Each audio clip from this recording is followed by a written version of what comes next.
옛적의 선지자들을 통하여 여러 부분과 여러 모양으로 우리 조상들에게 말씀하신 하나님이 이 모든 날 마지막에는 아들을 통하여 우리에게 말씀하셨으니 이 아들을 만유의 상속자로 세우시고 또 그로 말미암아 모든 세계를 지으셨느니라.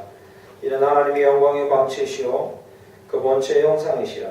그의 능력의 말씀으로 만물을 붙드시며 죄를 정결하게 하는 일을 하시고 높은 곳에 계신 지극히 크신 이의 우편에 앉으셨느니라. 아멘. 자리에 앉으시겠습니다. 네, 앞에 뒤에 분과 인사 나누시겠습니다. 잘 오셨습니다. 사랑하고 축복합니다. 네. 여름이 시작됐으니까 더위 단단히 준비하시고 건강. 그러고 보니까 설교 시작 전에 맨날 건강 얘기만 하는데 건강이 최고입니다. 최고니까 건강 말씀 드리는 겁니다. 오늘 거는 히브리서 말씀 나눕니다. 우리 역대상 말씀을 쭉 나눠왔는데 히브리서 말씀을 이제부터 접하게 됩니다. 오늘은 히브리서 1장 1절부터 3절 길지 않은 3절을 본문으로 우리에겐 정말 예수님이 필요합니다 라는 제목으로 말씀을 나눕니다. 이 말씀이 여러분과 저의 고백이 되길 간절히 축원합니다. 우리에겐 정말로 예수님이 필요합니다. 우리에겐 정말로 예수님이 필요합니다. 뭐 어디다 써먹고 버리는 이름이 아니라 그런 의미가 아니라 정말로 우리에겐 예수님이 필요합니다 라는 이 본문 내용 메시지가 어떻게 드러나는지 한번 보겠습니다. 예수라는 이름은 예수님이 살던 시대 유대인들에게는 흔해 빠진 이름이었습니다. 이게 특별한 이름이 아닙니다. 절대로. 저희 예전에 철수 영희 정도 이름입니다. 그러니까 철수 손 드세요 하면 막 이렇게 우후죽순처럼 옛날에 손 들었잖아요. 영희, 뭐 영자 이렇게 그런 식으로 예수 그러면 당시에는 엄청나게 많은 사람이 손을 이렇게 돼요. 예수라는 이름은 당시에 되게 흔해 빠진 이름입니다. 그러나 지금 저희가 아는 이 예수라는 이름은 온 세상 가운데 가장 뛰어나고 아름다운 이름인 줄 믿습니다. 이 이름에 비견할 만한 이름이 절대 없습니다. 정말로 그렇습니다. 그런데 현실은 그렇지 않다는 것이 우리에게 참 안타까운 거죠. 이게 너무나 고귀하고 아름다운 이름인데 감각이 없어지고 식상해버렸다는 거지. 참 안타까워. 심지어 교회 안에서도 이 이름은 중요한 건 알고 있는데 와닿지 않아서 감각이 없어진 것이 사실인 거죠. 막 예수 이 이름을 들으면 막 가슴이 벌렁벌렁하고 코가 벌렁벌렁해지면서 막 두 주먹이 꼭 쥐어지고 막 이렇습니까? 그러면 참 좋을 텐데 그렇지가 않다는 거죠. 예수라는 이름을 들어도 별 큰 흥분이 되지 않는 거예요. 이게 얼마나 아름다운 이름인데. 이승에 별 감각이 별로 없어요. 제 아내 이름이거든요. 오해는 하지 마십시오. 이게 사랑이 식은 게 아니라 친구가 생겨버리고 있어요. 친구. 예전에는 막 연애할 때 들으면 막 가슴이 쿵덕쿵덕쿵덕 뛰고 이랬는데 지금은 사실 그런 건 없어요. 그러나 친구처럼 이제 완전히 되어버리죠. 근데 예수라는 이름은 그보다 더 심해요. 지금은 들어도 성경에 이렇게 적혀 있고 우리가 아는 그 예수 정도 이상의 흥분을 느끼지 못하는 좀 안타까운 거죠. 히브리서 말씀 전체는 이 예수라는 이름에 대한 그 놀라우신 그 다음에 아름다우신 거룩함에 대해서 얘기합니다. 이보다 더 성경책 다른 책들 중에서 예수라는 이름에 대해서 이 거룩함과 아름다움을 이보다 더 적나라하게 표현한 성경은 없습니다. 다른 데 없습니다. 성경이 읽기가 쉽지 않아서 히브리서가 그걸 묘미를 잘 느끼지 못하는데 오늘은 예수 그리스도 그 이름의 놀라우심에 대해서 히브리서 서론격인 1절부터 3절까지 내용을 보고 이거는요 히브리서 전체의 도입이요 핵심이요 그리고 결론이에요. 그러니까 1절부터 3절까지만 잘 아시면 히브리서를 다 읽은 거예요. 네. 중요하죠. 그의 위대하심과 아름다우심의 탁월한 묘사가 여기 있습니다. 우리가 절실히 예수의 이름을 찾아야 하는 이유에 대해서 오늘 이 3절 안에 너무 적나라하게 드러나 있다는 거죠. 한번 살펴보겠습니다. 그런데 먼저 그거 살펴보기 전에 1절과 2절이에요. 1절과 2절은 절묘한 대조를 이룹니다. 기가 막힌 대조예요. 예수와 관련해서 보세요. 1장 1절에 옛적에 이렇게 써있죠. 예수 이름에 대해서 옛적이라는 말을 붙이고 있어요. 관련해서 1장 2절에는 보시죠. 이 모든 날 마지막 날에는 이 모든 날 마지막에는 이렇게 써있죠. 이 대조됩니다. 예수의 이름에 대해서 옛날에 누군가 얘기했던 게 아니라 이 모든 날 마지막, 그게 언제냐면 지금 얘기하는 거예요. 지금. 정말 마지막에 가까웠다는 지금 그 예수의 이름은 가치 있다 이거죠. 지금. 옛날 얘기 아니에요 이거. 절대 옛날 일이에요. 긴장하시라 이거. 옛날 일이 아니라 지금 우리에게 가치 있는 일이에요. 선지자들을 통하여 여러 부분과 여러 모양으로 1장 1절에 이렇게 쓰여 있습니다. 그런데 1장 2절에 뭐라고 쓰여 있냐면요. 1장 2절에 이 모든 날 마지막에는 아들을 통하여.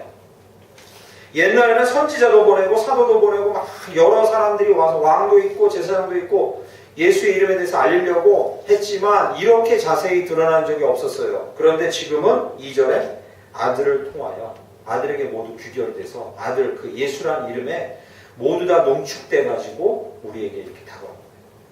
놀랍죠? 옛날에는 여러 구차한 얘기를 많이 했어요. 필요 없습니다. 지금은. 필요 없어요.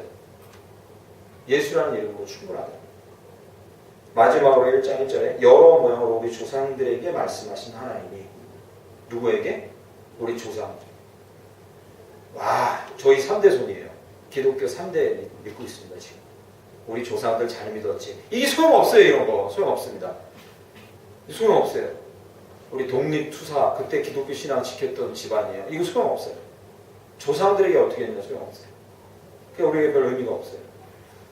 잡으시면 주겠지. 1장 2절에 보시죠.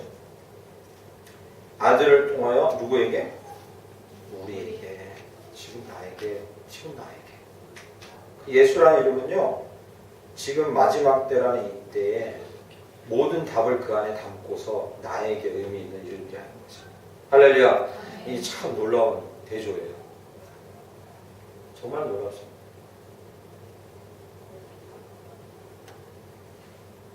첫 번째 왜 그 이름이 우리에게 꼭 필요한가? 2절 보겠습니다. 아들을 만유의 상속자로 세우시고 또 그로 말미암아 모든 세계를 지으셨느니라. 3절에요. 이는 하나님의 영광의 광채시요 본체의 형상이시라. 이렇게.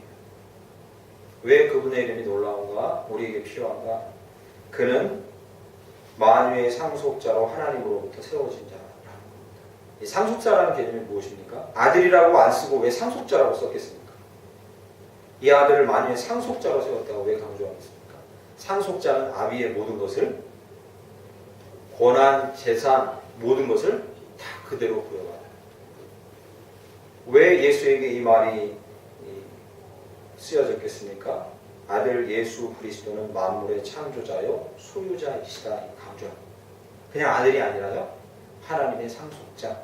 그 권능과 그리고 만물을 지은 창조의 능력과 그리고 그 모든 것들이 예수에게 그대로 있다라는 것을 강조합니다. 다른 말로 하면 그는 하나님이시고 그는 창조자이시고 그는 세상의 소유자이시다. 할렐루야. 그것을 강조합니다. 왜 예수가 우리에게 정말 필요합니까? 그는 만물의 소유자시고 창조자이시기 때문에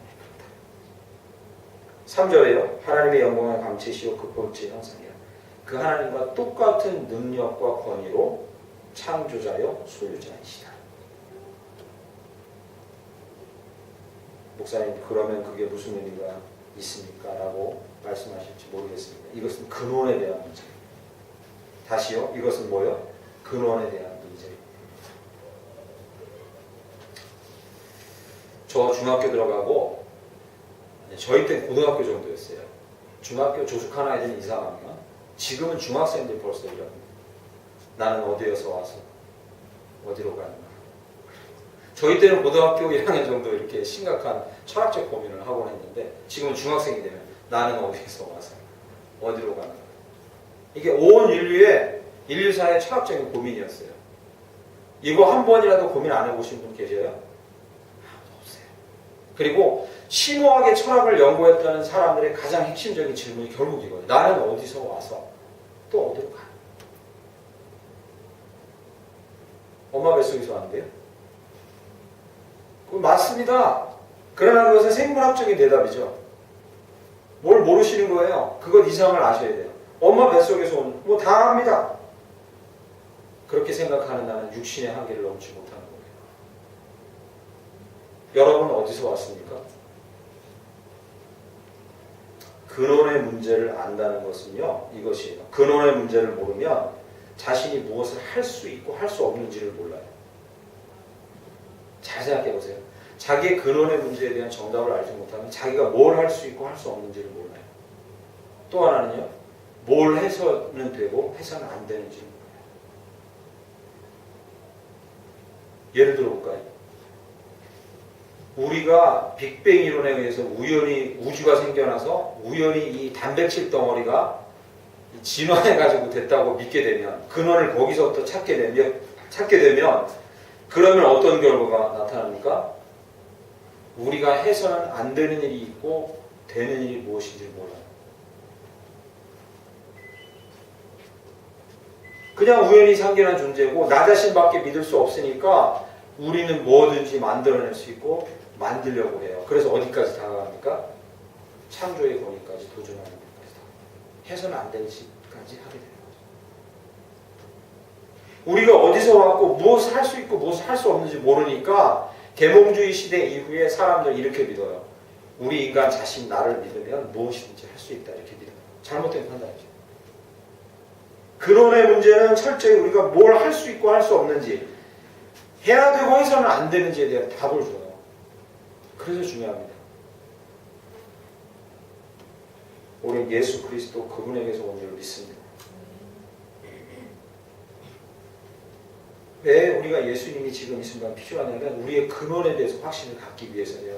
우리는 우연히 온 것도 아니고 엄마 뱃속에서 왔지만 그것이 우리의 궁극적인 근원이 아니고 우리는 예수 그분에게서 온 거예요.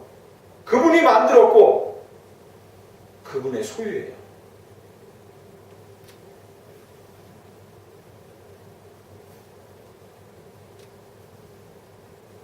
우리 안에 있는 예수 그리스도 그분의 것을 우리도 누릴 수 있고, 그분이 하는 만큼 우리도 할 수 있고, 그분이 하라고 하는 만큼 명을 내리시면 우리는 얼마든지 할 수 있고, 반대로 그분이 하지 말라고 하는 것은 세상이 무너져도 하지 말아야 합니다.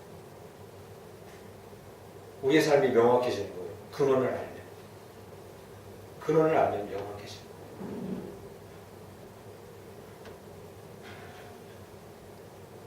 우리 예수 그리스도가 정말 지금 필요한 줄 믿습니다.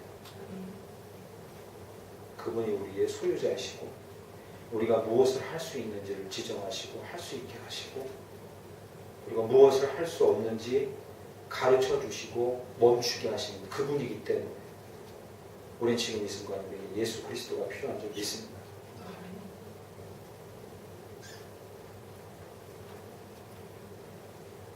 두 번째, 우리가 왜 예수님이 필요하냐? 오늘 본문 말씀 3절에 이렇게 쓰고 있습니다. 이는 하나님의 영광의 광채시요 그 본체의 형상이시라.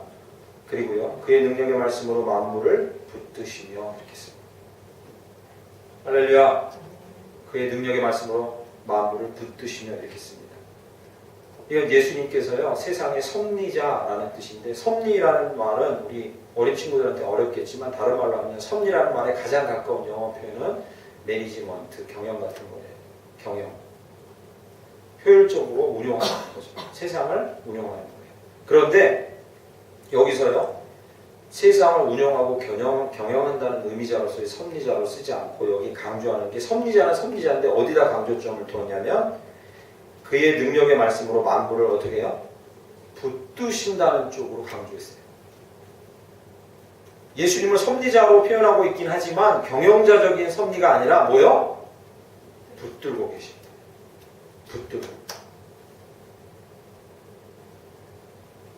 다른 표현을 하면 골로새서 1장 17절 말씀대로 하면요, 만물이 그의 안에서 흔들리지 않고 서느니라. 흔들리지 않고는 제가 넣은 말이에요. 골로새서 1장 17절은 이렇게 써요. 만물이 그의 안에 서느니라. 왜 우리가 예수 그리스도가 정말 필요하냐? 그분이 섭리자이시기 때문에. 어떻게 해요? 우리를 붙드시는 섭리자이시기 때문에.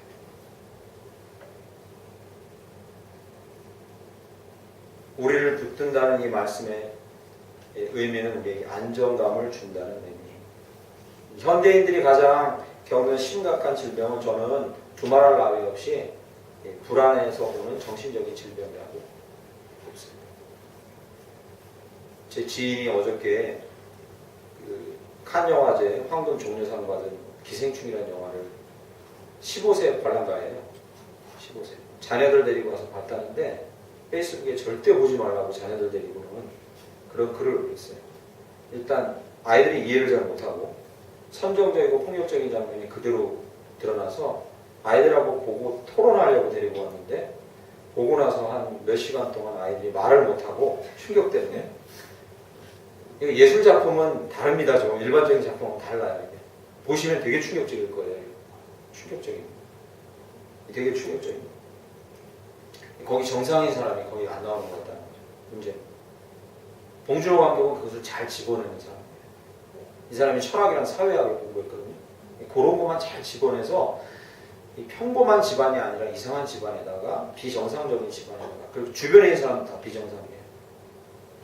그러다 보니까 영화를 보기가 상당히 불쾌해요. 보신 분 계신지 모르겠지만 부모들이 볼 거면 부모들이 먼저 보고 잘 공부를 한 다음에 아이들이랑 보고서 가르쳐줘야 되는 거지 토론을 할 만한 내용은 아니에요. 쉽지 않습니다.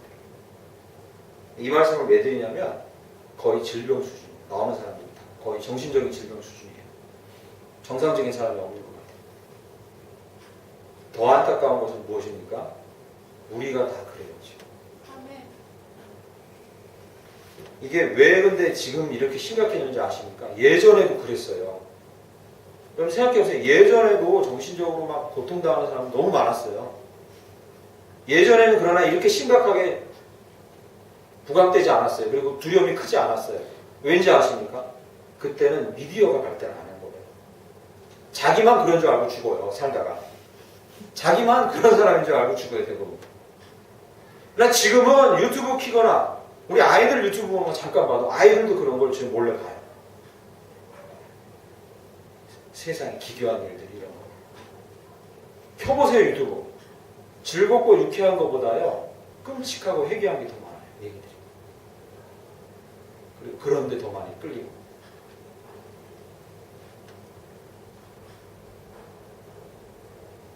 두려움. 거기서 오는 불안이고 그리고 현대인들의 모든 심적이고 육적인 질병은 거기서부터 시작됩니다. 정보를 공유하고 빨리 확산되는 건 좋지만 그것이 심각한 두려움을 저에게 가져다 줍니다. 왜 예수님이 저에게 정말로 필요한지 아십니까? 그분이 우리를 붙들고 계시다. 할렐루야. 그분이 붙드시면 땅이 흔들려요. 바다가 요동쳐요. 하늘이 갈라져도 우리는 흔들림이 없을 거라는 이 확신을 우리에게 주시는 이름이 예수 그리스도 그 이름이기 때문에 우리는 그분이 정말 필요한 줄 믿습니다. 정말 필요해요.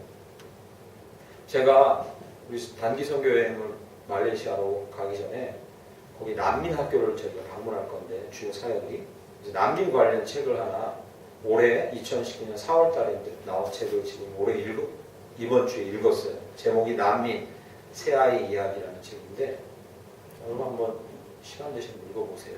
참 괜찮은 책인데 이 1938년에 나치에게 쫓겨서 난민으로 떠돈 가족 하나 1994년에 쿠바에서 미국으로 가려고 난민으로 떠돈 가족 하나 그리고 2015년에 시리아 알레포에서 내전이 일어나서 자기 나라를 버리고 독일로 이주한 난민 가족 이야기를 그리고 있는데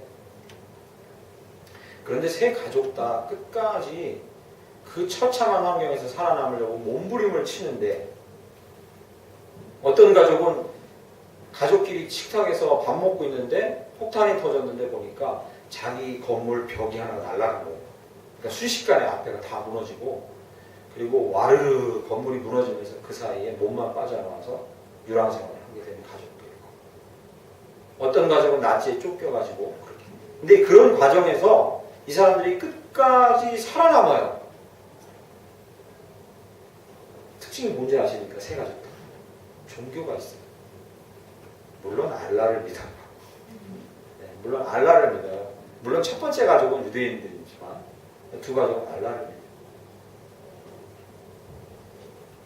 알라를 믿든 뭘 믿든 하여튼 종교적인 믿음 자체가 있으니까 그 안에 뭐가 생기냐면 누군가 나를 붙잡아 주시고 누군가 나를 붙들어 주시고 거짓신이지만 그런 희망을 갖고 있으니까 이 사람들이 끝까지 가죠.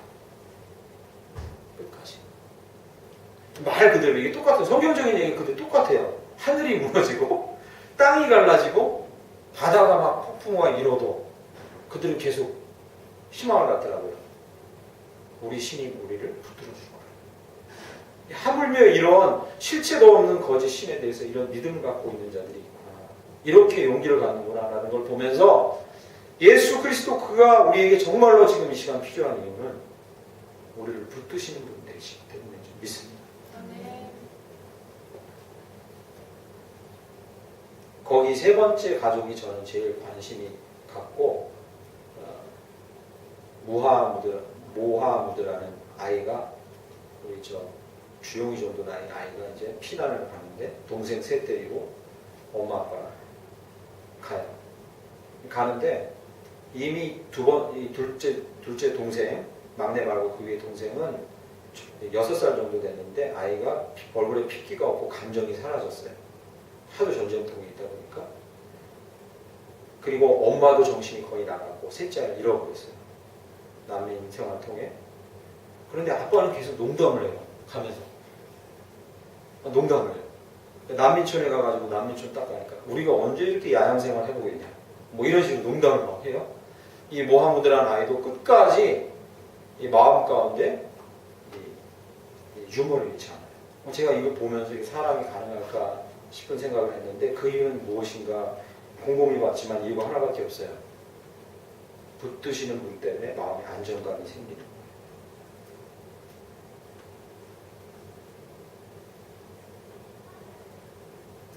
그리고 또 하나 놀라운 것은 무엇인지 아십니까? 붙드시는 힘 때문에 안정감을 갖추고 있는 사람들은 영향력을 발휘할 수 있게 됩니다. 하나 더 주님께서 주신 은혜인 거죠. 예수 그리스도의 이름을 붙들고 안정감을 찾은 사람은 선한 영향력을 계속 미치게 돼요. 생각해 보세요. 여러분이 마음이 어렵고 힘들거나 괴로울 때 찾아가는 사람이 능력이 많은 사람입니까? 그렇지 않아요. 되게 능력이 탁월하고 여러분에게 고도의 이 목표를 제시해 줄 만한 사람입니까? 그렇지 않아요. 그런 사람들은 몇 번 자극을 주고 그리고 용기를 주고 할 수 있다고 생각하게 하지만 그런 사람한테서는 안정감을 못 누리고 편안함을 못 누려요. 누가 진짜 우리에게 힐링을 주고 안정감을 주고 편안함을 주고 좋은 영향력을 끝까지 미치게 합니까? 본인이 예수로 인해 안정감을 누리고 있는 거죠.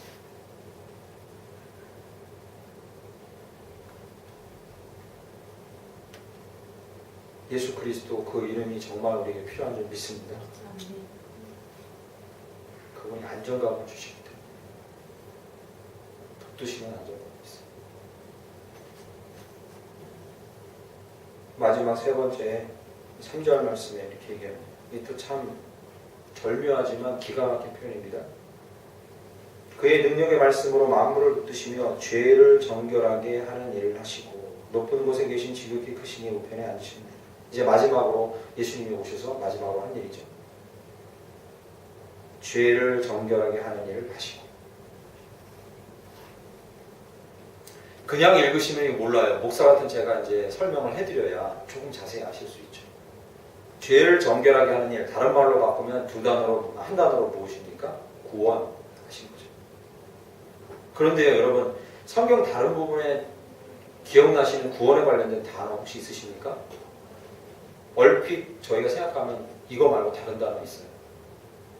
구원과 관련해서요. 구속, 대속. 들어보셨죠? 구속함을 받은 우리. 구속, 대속 있어요. 이거는요, 우리가 받은 구원을 법정적인 용어로 설명하는 거예요. 법원의 용어로. 구속, 대속이 무슨 의미냐면요.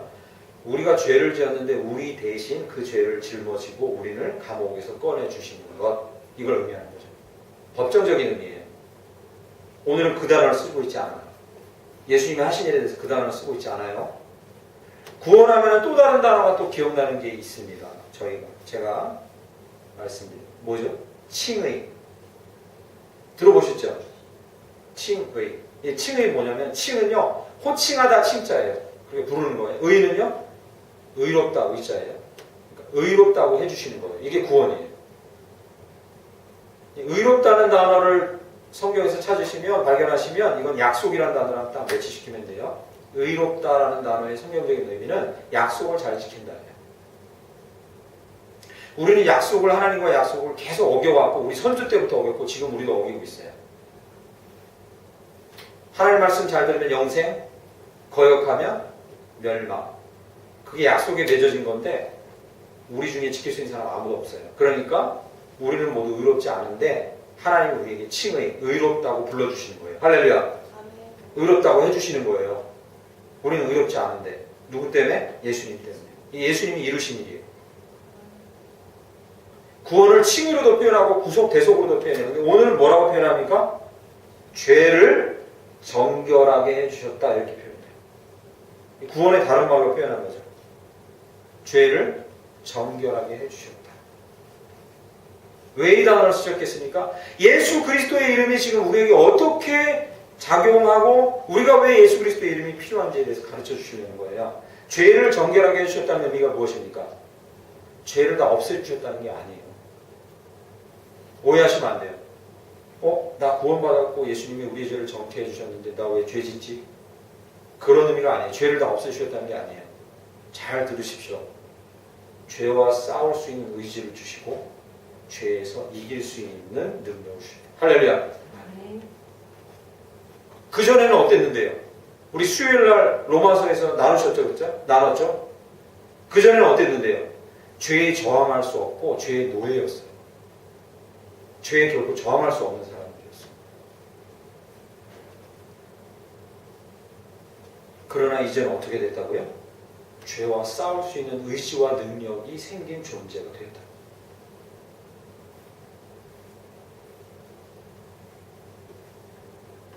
지긋지긋해요.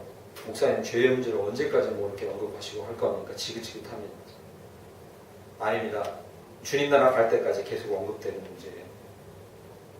우리의 실생활의 문제이기도 하고 4살, 5살 막 천진난만하게 걸어다니고 우리 다소리도 뒤에 있지만 귀엽기만 하고 막 시원히 귀엽기를 한대요.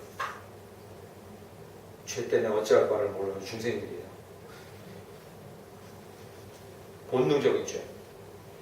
이쪽 손에 가자도 또 가자. 입에 넣고 주머니에 넣고. 본능 아니에요? 욕구, 죄에 의해서 오는 욕구예요. 탐욕적인 욕구죠. 죽을 때까지 가요. 그럼 어릴 때부터 있어요. 거부할 수가 없어요. 그냥 본성대로 하면. 뭐라 하면 안 돼요. 그러니까. 거부할 수가 없는 거죠. 본인도.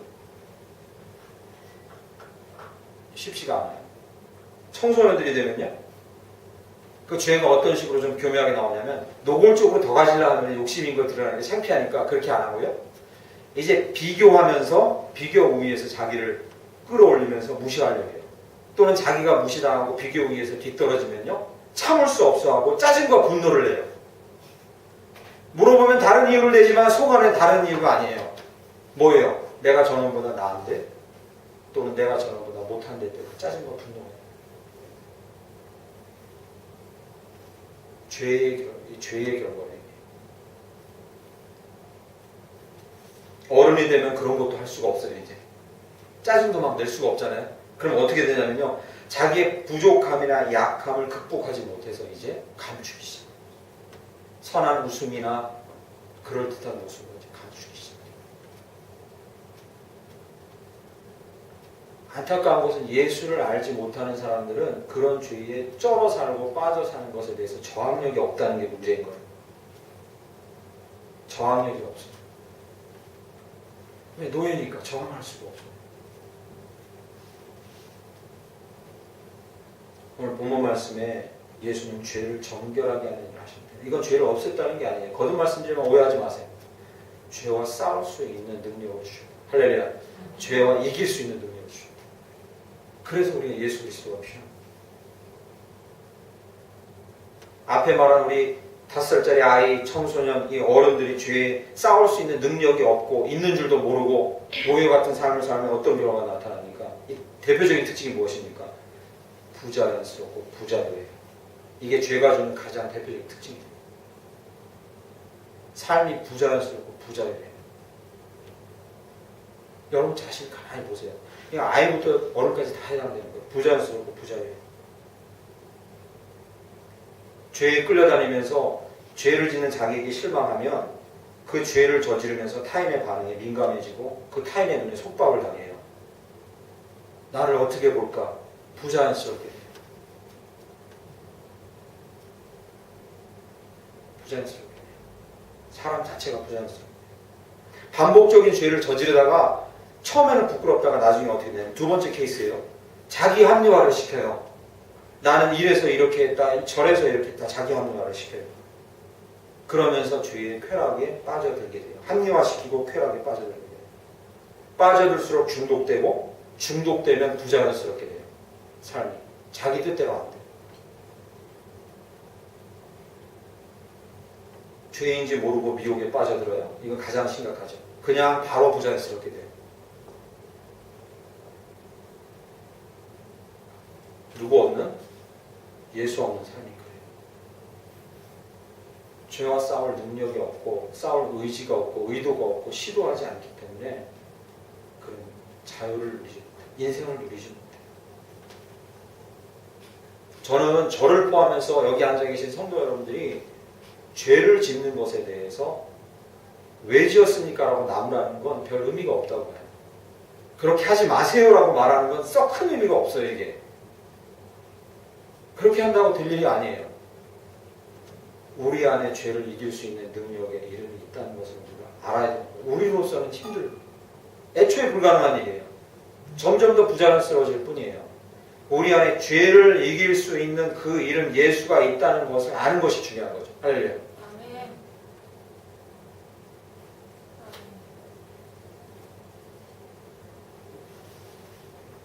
세 가지를 말씀드렸습니다. 꼭 기억하세요. 그리고 이것은 공식처럼 아주 정확해요.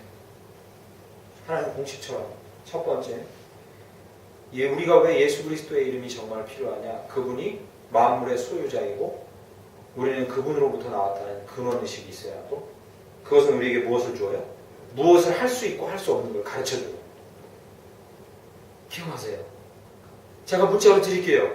매일매일 보세요. 되게 놀라운 진리예요. 히브리서의 놀라운 말씀이에요. 그는 소유자이시고 우리 근원을 가르쳐주고 뭘 할 수 있는지 없는지를 가르쳐줘요. 근원을 모르는 사람은 이걸 알 수 없어요.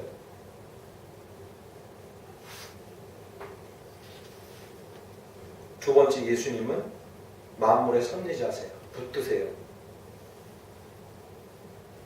붙드시면 우리에게 뭐가 온다고요? 안정감을 줘요. 안정감을 가진 사람만이 영향력을 미칠 수 있어요. 지속적인 영향력을 미칠 수 있어요. 마지막 세 번째, 그분은 우리를 정결케 하셨어요. 할렐루야. 아멘. 절대 죄가 없게 했다는 게 아니에요. 죄와 싸울 수 있는 능력을 주셨어요. 죄와 싸울 수 있는 능력이 있으면 우리에게 뭐가 있다고요? 누릴 수 있게 자유합니다. 인생을 누릴 수 있어요. 한 번 죄 지었다고 그거 갖고 너무 절망하지 않아요. 왜? 우리는 또 싸워서 이길 수 있는 능력이 있다는 걸 알고. 그래, 요번엔 좋아 한 방 맞아갖고 내가 당했는데 X 같은 놈아, 사단 X 같은 놈아, 나는 내 안에 너를 대적할 수 있는 능력이 있다는 거예요. 여유가 생겨요. 인생을 누릴 수 있어요.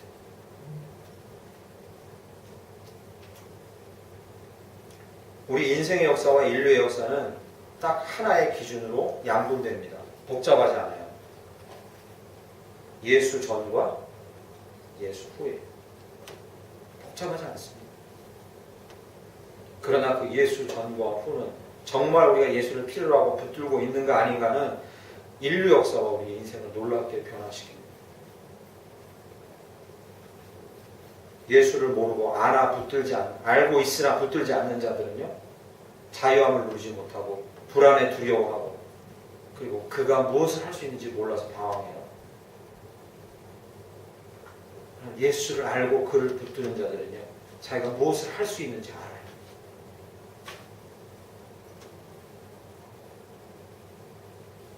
자기가 누릴 수 있는 자유가 무엇인지 알아요. 죄를 이길 수 있기 때문에. 자기 안에 있는 안정감을 보여 다른 사람에게 선하면 미치게 돼요. 할렐루야. 이렇게까지 말씀드리는데 이건 제가 많이 말씀드린다고 여러분의 심령에 이게 되는 일이 아니에요. 성령께서 해주셔야 되죠. 그런데 적어도 저희 안에 용기가 하나 있어야 돼요. 어떤 용기요? 예수님! 저는 예수님이 필요합니다라고 그분 앞에 설 용기는 있어야 돼요. 인력으로 되지 않지만 우리에게는 적어도 시도해야 될 용기가 하나 필요해요. 이게 뭐예요? 예수님, 제가 예수님 앞에 섰습니다. 저는 당신이 필요합니다. 이 용기는 필요해요. 아이러니컬하게도요. 왜 예수님 앞에, 하나님 앞에 그렇게 서지 못하세요? 필요하다고 간구하면 여러분에게 이 세 가지 놀라운 은혜를 주실 텐데 왜 못하세요? 라고 물어보면 참 아이러니컬하게도요. 자기의 모습 때문에 그렇지 못하다. 죄 때문에 그렇지 못하다. 자기의 이 연약한 모습 때문에, 부끄러운 모습 때문에 그렇지 못하다고 얘기해요. 그분이 어떻게 나오실지 몰라서. 많은 성도들의 대답이에요. 제가 방금 전에 이번 주에 읽었다는 그 책에요. 이 마지막 아이, 모하무드라는 아이를 제일 마음에 들어하고 그 아이가 거기서 하는 대사가 정말 제 마음을 쳤는데 그게 뭔지 아십니까? 얘가 시리아 알레포에서 사는 동안에 포탄이 터지면서 도시가 무너지는 그 도시 사이에서 학교를 다니는데 학교에서 집으로 가는데 그 도시에 사는 동안에 얘 모토가 뭐였냐면 남의 눈에 띄지 말자였어요. 나를 숨기자. 그래서 이건 뭐죠? 집업, 맨투맨을 입고 모자를 눌러 쓰고 눈을 아래로 깔고 그게 원칙이에요. 길에 나오면 모자를 눌러 쓰고 눈을 아래로 깔고 그리고 골목길로 사람이 안 다니는 데로만 가자. 남의 눈에 띄면 어떻게 될까요? 맞거나 돈 뺏기거나 죽거나. 근데 그것이 어릴 때부터 그렇게 몸에 배서 철저하게 그런 인생을 살아오고 수년.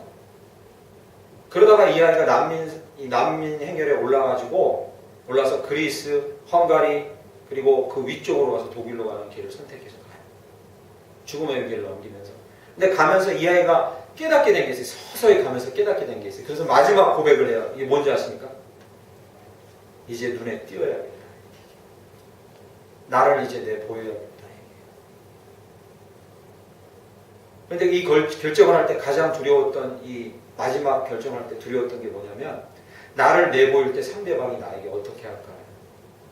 이전까지는 어떻게 했는데요? 주로 때리고 돈 뺏고 죽였잖아요. 그러니까 이게 마음속에 꽉 이 경험이 맺혀 있어서 내가 난민인데 나를 드러내면 이 사람들은 나를 때리거나 감옥에 가두거나 난민 수용소로 쳐넣을 거다라는 생각 때문에 자기를 내보이지 않고 숨었어요. 난민 행렬에. 근데 이 아이가 마지막으로 독일을 마루 앞에 두고 독일을 근처에 두고 난민들을 쳐넣을 이 수용소에 가서 감옥 같은 곳에 갇혔는데 그때 유엔에서 난민 감시관들 난민이 어떻게 생활하고 있는지 감시하러 이 감옥에 오는데 그때 이 아이가 결정해요. 저들이 날 보고 어떻게 하더라도 상관없다. 나는 나를 드러내야겠다. 그리고서 이 말을 해요. 그들이 나에게 잘해줄지 나를 때릴지 알 수 없는 거 아니냐. 이렇게. 나는 나를 드러내고 그리고 그들의 처분을 바라겠다. 나를 이제 더 이상 숨지 않겠다. 이렇게 얘기해요. 그러면서 이제 이 꼬마아이가 감옥에서 그 난민 수용소에서 철장을 열고 나와서 행진하니까 뒤에 이제 난민들이 막 몰려들면서 독일 헬기가 오스트리아 헬기가 위에 뜨고 기자들이 몰려들면서 그들을 환호하기 시작해요. 그러니까 이 꼬마아이가 느낀 거죠. 나를 내보일 때 사람들은 나를 때리지만은 않을 거라. 나를 환대해주고 환영하는 사람도 있다. 이걸 느끼게 돼요. 제가 그래서 그 장면이 너무 멋있어요. 내가 예수님 앞에 가서 예수님, 제가 예수님 필요합니다. 난 당신이 필요합니다라고 얘기할 때 의외로 많은 우리 어른들이요, 성도들이 이렇게 생각해요. 나같이 부끄러운 모습을 가진 나 같은 사람한테 예수님 어떻게 대할까 망설여요. 두려움에 떠는 사람도 있어요. 머뭇거려요.